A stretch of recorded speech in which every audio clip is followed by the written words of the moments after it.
Hi there, we're going to be showing you how to make your own Presto-Logs, your own logs for the fire made out of cardboard, out of your scrap. This is what's usually called whiteboard or gray board. It's that cardboard that's used for product packaging in the stores. This is a tea box. You simply soak it. With the whiteboard, it soaks quickly. It's done almost immediately. As you can see, it becomes very soft. I'm just rolling it up. And I'm going to put a rubber band on it just to hold it together so that it dries in this new position. That's pretty much it. I put it in this pot. I'll explain why later. Cereal box, pizza box. Pretty much any of these grocery store type of cardboard packaging.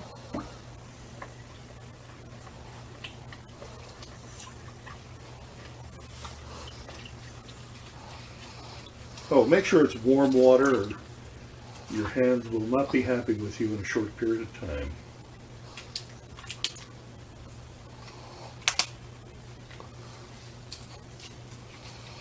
Squeeze it out just a little and put that in the pot. Now this is the heavy corrugated cardboard.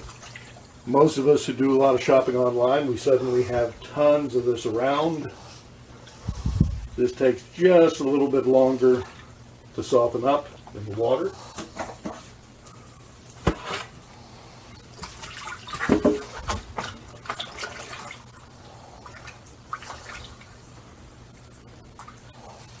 Usually no more than a minute or two. And then again, we begin rolling.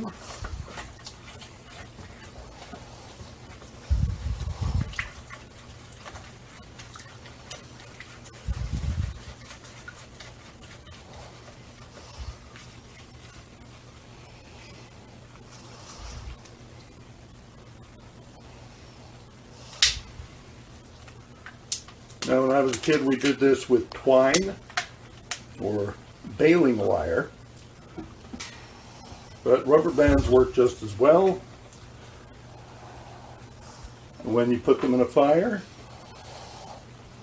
they're gone. So what's going to happen is the cardboard is going to dry into this new position. It's going to be more densely packed than it was, which means it will burn a little bit slower. So it burns somewhere between the rate of loose cardboard and something like a softwood, like a pine or a cedar. And these will burn long enough to give you some heat to work as kindling for your larger wood. I'm putting them in a pot. Because what I'll do when I have that pot filled is I'll put it on the stovetop at the lowest setting. That will accelerate the drying without running the risk of igniting cardboard.